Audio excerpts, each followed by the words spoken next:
യോഗയുടെ ഇന്നത്തെ എപ്പിസോഡിലേക്ക് നിങ്ങളേവർക്കും സ്വാഗതം. ഇന്ന് നമ്മൾ ചെയ്യുന്നത് ഗോഡസസ് പോസ് അഥവാ ഉത്കണ്ഠ കോണാസനയാണ്.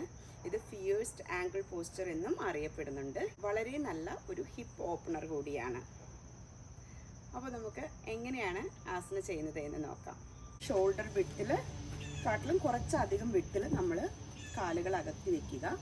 അതിനുശേഷം ഹിപ്പിൽ പിടിച്ച ശേഷം കാലുകൾ 45 ഡിഗ്രി ഔട്ട്വേർഡ്സിൽ വെക്കുക. ഫുള്ളായിട്ട് ഔട്ട്വേർഡ്സിൽ വെക്കണം. അതിനുശേഷം നിങ്ങൾക്ക് പതുക്കെ ഫോർവേഡ് ബെൻഡ് ഇല്ലാതെ താഴേക്ക് ഇരിക്കാവുന്നതാണ്.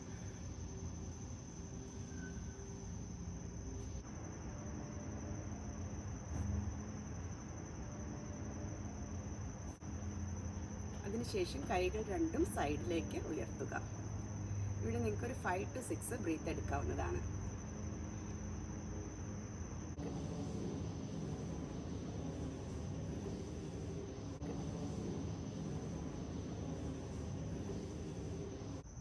ഇത് വേരിയേഷനായിട്ട് നമുക്ക് വേണമെങ്കിൽ ഇങ്ങനെ വേണമെങ്കിൽ ഇരുന്നിട്ട് ചെയ്യാം.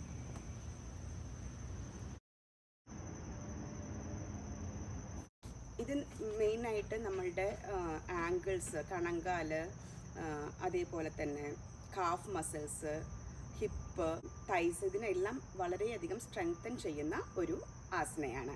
അതുപോലെ തന്നെ നമ്മളുടെ ഇന്നർ ഗ്രോയിൻ, ലെഗ്സ്, ചെസ്റ്റ്, ഇതിനെല്ലാം സ്ട്രെച്ച് ചെയ്ത് നമ്മുടെ ഫ്ലെക്സിബിലിറ്റി കൂട്ടാൻ സഹായിക്കുന്നു. അതേപോലെ തന്നെ നമ്മുടെ ബാലൻസും സ്റ്റെബിലിറ്റിയും ഇൻക്രീസ് ചെയ്യുന്നു.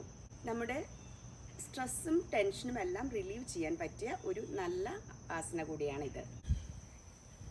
ഇത് നമ്മുടെ പെൽവിക് ആരോഗ്യത്തെ മെച്ചപ്പെടുത്തുന്നു. അപ്പോൾ നമ്മുടെ പെൽവിസിൽ ഇത് സ്പേസ് സൃഷ്ടിക്കുകയും അതോടൊപ്പം തന്നെ പെൽവിസിനെ സ്ട്രോങ്ങർ ആക്കാനും ഇത് സഹായിക്കുന്നു. ഗർഭിണികൾക്ക് വളരെ നല്ല ഒരു ആസനയാണിത്. പ്രഗ്നൻസി ടൈമിലും ലേബർ ടൈമിലും അതേപോലെ ചൈൽഡ് ബർത്തിലും എല്ലാം തന്നെ ഇത് നമ്മളെ വളരെയധികം ഹെൽപ്ഫുൾ ചെയ്യുന്ന ഒരു ആസനയാണ്.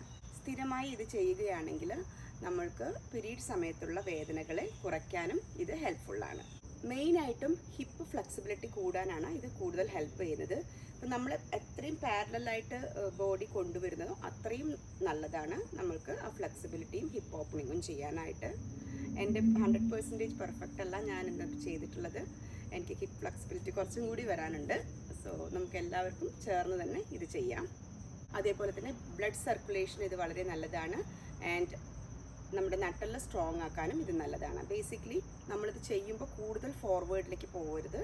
സ്ട്രെയിറ്റ് ആയിട്ട് നിന്നിട്ട് അങ്ങനെ ചെയ്യുമ്പോഴാണ് കോർ സ്ട്രെങ്ത് വർദ്ധിക്കുക. അതേപോലെ തന്നെ ഇതിൻ്റെ എന്തൊക്കെയാണ് നമ്മൾ പ്രിക്കോഷൻസ് എടുക്കേണ്ടതെന്നും കൂടി നോക്കാം. ഇപ്പോൾ നിങ്ങൾക്ക് നീ പെയിൻ എന്തെങ്കിലും ഉണ്ടെങ്കിൽ ഇപ്പോൾ നമ്മളുടെ ആംഗിളും നീയും ബെൻഡ് ചെയ്യുമ്പോൾ ഒരേ ലൈനിൽ വരണം. കൂടുതൽ മുന്നിലേക്ക് വന്നുവെച്ചാൽ നീസിന് അത് സ്ട്രെസ് കൊടുക്കും. അപ്പോൾ കഴിയുന്നതും ആംഗിളും നീയും ഒരേ ലെങ്ത്തിൽ തന്നെ വെക്കാൻ ശ്രമിക്കും. അതേപോലെ ടൈറ്റ് ഹിപ്സ് ഉള്ളവർക്ക് പെട്ടെന്ന് സ്ക്വാട്ട് ചെയ്യാൻ വളരെയധികം ബുദ്ധിമുട്ടായിരിക്കും. അപ്പോൾ സ്ലോലി മാത്രം ഇൻക്രീസ് ചെയ്ത് ആ ബോട്ടം ലെവലിലേക്ക് വരാൻ ശ്രമിക്കാവുന്നതാണ്. നമ്മളുടെ ഇത് ചെയ്യുമ്പോൾ നമ്മുടെ കോർ എൻഗേജ്ഡ് ആക്കിയിട്ട് ടൈറ്റൺ ആക്കിയിട്ട് ഇരിക്കാൻ നോക്കുക.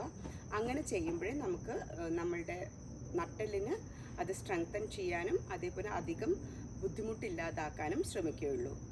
അപ്പോൾ ഇത് നന്നായിട്ട് ചെയ്യാൻ വേണ്ടി കോർ സ്ട്രെങ്ത് കൂട്ടിയിട്ട് വേണം നമ്മൾ ഇരിക്കാൻ ശ്രമിക്കും. ബാലൻസിങ് പ്രോബ്ലം എന്തെങ്കിലും ഉണ്ടെങ്കിൽ എന്തെങ്കിലും പിടിച്ചിട്ടിരിക്കാനോ അല്ലെങ്കിൽ വാൾ സപ്പോർട്ട് വെച്ചിട്ട് ഇരിക്കാനോ ശ്രമിക്കാവുന്നതാണ്.